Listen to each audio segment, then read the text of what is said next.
Hey everyone, this is RJ from Motive. Helping me out today, we have Brian with us.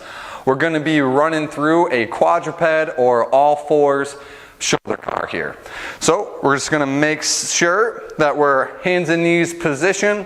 We're locking ourselves in, bracing our core, bracing our legs, and everything is tensed here. We're going to do this on the left side. So Brian's going to take that arm, extend it out in front of him, keeping it close to the ground. He's making sure that he's externally rotating that hand as hard as he can, and he's trying to straighten that arm as hard as he can. Once he's doing this, he's going to start to raise his arm, but draw it towards his midline.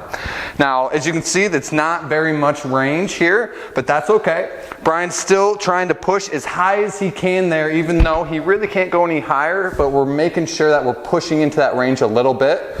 Once we've gone into that for about a second, making sure we can't go any higher, we're going to internally rotate our shoulder.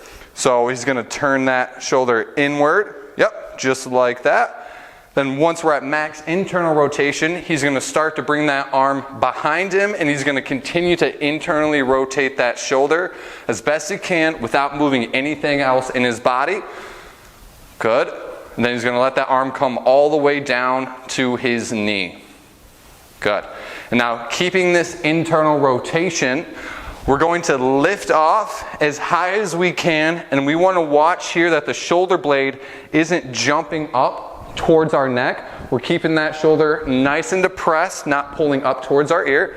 Once we reach that max range, again, we're going to push in for about a second, making sure we can't go any higher. Then once there, Brian is going to externally rotate his shoulder. Good, and he's going to keep bringing that around towards that starting position, and he's still rotating, ending just how we started, hands and knees. Something we want to watch out for when we're running through this is we want to keep the shoulder and the shoulder blade separate throughout this movement. So what I mean by that is when we go to bring our arm overhead, starting the movement, we're not having that shoulder shoot up towards our ear. We're keeping that depressed and low. And then when we go to bring the arm out towards the side, we don't have our shoulder blades retracting and coming close together. We're keeping them nice and separate, just like how we started. And then when we bring the arm around and down, we're still keeping that shoulder nice and low the whole way through. Just trying to use our shoulder and not our shoulder blade.